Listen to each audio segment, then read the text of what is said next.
Buenas tardes, continuemos con la serie de videos que hemos desarrollado para el curso de dinámica y en este caso este video sigue vinculado con el tema de cinética de cuerpo rígido.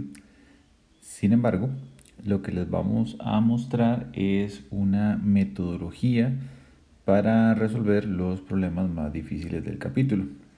En general la metodología aplica para todos los problemas del capítulo, sin embargo está pensada especialmente para los casos donde los problemas son más complejos y necesitan una solución más extensa. En resumidas cuentas, nuestra metodología inicia a partir del desarme de las piezas y el listado de partes que incluye cada cuerpo rígido. Este primer paso es muy importante porque es necesario que usted esté claro de la totalidad de piezas que hay. Muchas veces los problemas hablan de masas de algún cuerpo que usted tal vez no toma en cuenta y este cuerpo, pues, al tener masa tiene inercia y al tener inercia debe ser considerada dentro de las ecuaciones de equilibrio, las ecuaciones de movimiento. Este primer paso es vital, es sencillo, no es muy complejo de ejecución, pero es necesario que se haga con cuidado. Posteriormente tenemos la definición del movimiento de cada uno de los cuerpos rígidos. Y aquí es importante vincularlo con el paso anterior porque obsérvese que cada uno de los cuerpos puede tener tres tipos de movimiento que son rotación pura, traslación pura o un movimiento que llamamos movimiento plano general. Y aquí les decía, importante vincularlo con el paso anterior en el sentido de que hay cuerpos cuyo movimiento no es obvio. Y en este caso, más bien, la recomendación es asuman que tienen movimiento plano general y intenten más bien descartarlo. ¿Ok? Más bien pregúntense, esto yo voy a considerar que está en plano general y debo hacerme las preguntas de por qué más bien no lo está. ¿Verdad? Veámoslo como una lógica negativa, una lógica inversa. Es más práctico a veces porque no todo, el error más bien es considerar que todo está en rotación o traslación. ¿Okay? Caso particular de traslación es la traslación curvilínea, que no debe ser tampoco descartada a priori. Es un movimiento que puede existir. Recuerden que la partícula se traslada, no gira, pero se puede trasladar sobre trayectorias que son curvilíneas y a pesar de que parece que es una rotación, no lo es. Aquí también, como paso 3, tenemos que, como recomendación también, realicen siempre el análisis cinemático. ¿Okay? No olviden hacer siempre el análisis cinemático. Calculen las velocidades y aceleraciones del sistema, pero muy importante, no escatimen en determinar aceleraciones. Calculen las lineales y angulares para los centros de masa y, como dice aquí, para algunos otros puntos de interés. Estos otros puntos de interés muchas veces son las conexiones entre partes. ¿Sí? Las conexiones entre partes son puntos donde hay un movimiento que se comparte entre ambas piezas y esto se hace porque como el análisis vamos moviéndonos de una pieza a la otra, es muy importante pasarnos a la otra pieza con toda la información que pudimos haber calculado. Es más ordenado. ¿Okay? Aquí hay una recomendación o una frase que es bastante útil de recordar en esto y es que si usted conoce la cinemática del problema, primero, la cinética del mismo es más fácil. ¿Sí? Muchas veces la resolución, la parte cinemática se dura un 80% del tiempo disponible y el último 20% se aplica exclusivamente para la resolución cinética porque ya se tienen las aceleraciones lineales y angulares de los centros de masa. Y eso lo hace, o de los puntos de contacto, y eso lo hace mucho más sencillo. ¿Sí? Ok, cuarta parte. Defina claramente la relación cinemática que existe entre su aceleración lineal de centro de masa y su aceleración angular. Este paso es clave porque es el paso que permite ir vinculando incógnitas de forma tal que ya una aceleración angular para mí puede ser equivalente a saber la aceleración tangencial, una aceleración normal es equivalente a saber la velocidad angular Entonces, en realidad, del conjunto de ecuaciones que nos tiene que quedar al final, vamos descartando tener más incógnitas de las que en realidad tenemos. Y una vez que tenemos esto, nos pasamos al paso 5, que es hacer un diagrama cinético y de cuerpo libre. Recuerden que en estos dos diagramas lo que tenemos es, por un lado, las aceleraciones, ¿verdad? Y por el otro, las fuerzas involucradas. Es crucial que recuerden también otro principio muy importante, y es que lo que son velocidades y aceleraciones no experimentan el concepto de acción-reacción. Ese concepto explicado en el curso de estática es un concepto exclusivo de fuerzas, de vectores fuerza.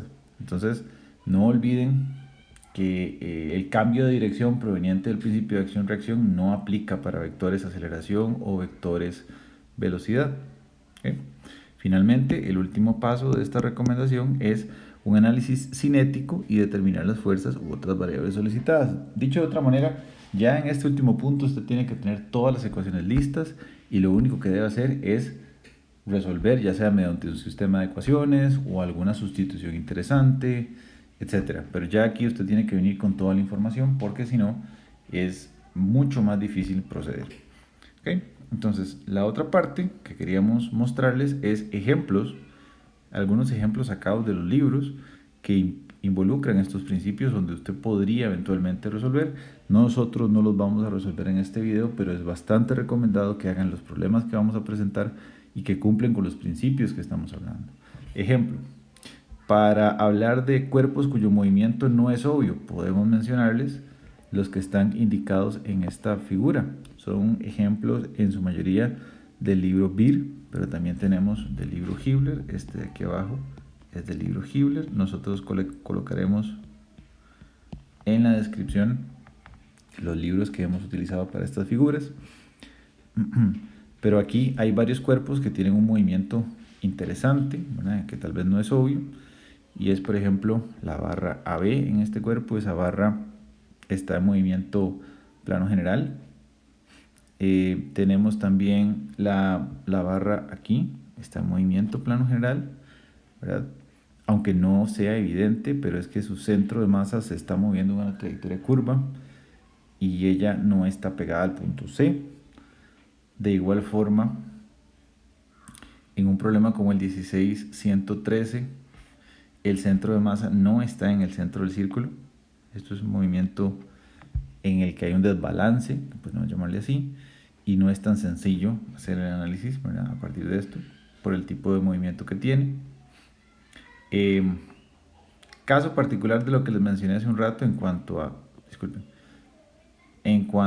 a, los elementos de dos fuerzas, este ejemplo, el 17.22 del Hibbeler, tiene la particularidad de que como no se habla de la masa del cuerpo en ningún momento del problema, en este caso en particular sí es de dos fuerzas. El problema con el elemento de dos fuerzas es que tenga un centro de masa, y al tener un centro de masa hay un peso colocado ahí. Entonces la confusión vendría de que él sí tuviera un centro de masa y entonces asumir que las reacciones en A y en B deben ser colineales, que es lo que predica el principio de elementos a dos fuerzas. En este caso en particular, como no hay un centro de masa, porque no se menciona la masa en ningún momento, sí aplica esa idea, además de que observen que esa barra estaría en equilibrio estático. Por otra parte, en el caso de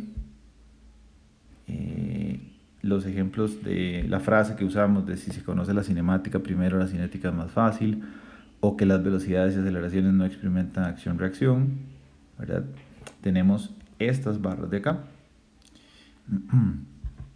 Por ejemplo, el problema 16134, en él, todas estas conexiones tengo que tener mucho cuidado de no aplicar acción-reacción. En estas también es bastante útil conocer la relación que va a existir punto por punto entre la aceleración angular y la aceleración tangencial, o entre la velocidad angular y la aceleración normal. ¿Okay? Y aquí sí, como cada una de las barras me están diciendo que tiene una masa específica, como pueden apreciar, ahí sí tengo que tomar en cuenta los centros de masa de cada una, y entonces ahí tengo que tener cuidado de que los elementos no son a dos fuerzas por esa razón, ¿sí? Y lo último interesante de este problema, tanto este como el que sigue, el 1674, es importante recalcar que al ser varios cuerpos, el movernos a través de las ecuaciones de cuerpo a cuerpo se tiene que hacer con el orden recomendado, ¿sí? Es muy importante agotar el uso de cada uno de los cuerpos que están involucrados en mi diagrama, o sea, sacarle toda la información posible e irnos moviendo del cuerpo que tiene más información al cuerpo que tiene menos. Esto hace que la solución sea más estratificada y nos vayamos moviendo desde la posición en donde tenemos los datos hasta donde no sabemos nada, ¿sí? Entonces, por eso les mencionamos que se deben resolver varios cuerpos para llegar a la solución. A veces es muy difícil conseguir información suficiente, y en algunos ejercicios en particular vamos a tener un poco de información en cada cuerpo. Entonces ahí sí tenemos que utilizar tal vez un análisis más complicado de cuál es el orden correcto de ir montando las ecuaciones, pero en esos escenarios será la única opción. En la gran mayoría es lo que les digo, que hay cuerpos en los que nos podemos mover entre uno y otro, ¿sí? Ok, y finalmente el último de los problemas que tenemos es que en el caso particular de los resortes de torsión, que es lo que tienen en este ejercicio, se menciona en el libro a través de los problemas, pero en el libro Hiller al menos, pero no hace una explicación nunca. Es un tema relativamente simple, pero importante. Recuerden que en un resorte nosotros sabemos que tenemos la ley de Hooke, ¿verdad? En el caso general de una ley de Hooke sabemos que es igual a la constante K por el cambio de longitud. En un resorte de torsión aplicamos el mismo principio, pero a través del momento, y decimos que esto es igual también por una constante, ahora multiplicada por el cambio de ángulo en radianes, ¿sí? Cita en radianes. Y esto nos dice la misma información, cuál es la relación de proporcionalidad entre la deformación o el cambio de ángulo y el momento que tengo que aplicar para hacer girar la pieza. Entonces, es un principio fundamental, bastante sencillo, pero importante que ustedes recuerden a la hora de resolver los problemas. Entonces, como les indico, todo esto va a estar disponible a través de nuestro sitio web. Vamos a estar en YouTube, en los comentarios de este video, y también vamos a estar en el TEC Digital con los documentos pertinentes. De nuevo les agradezco su atención y nos vemos.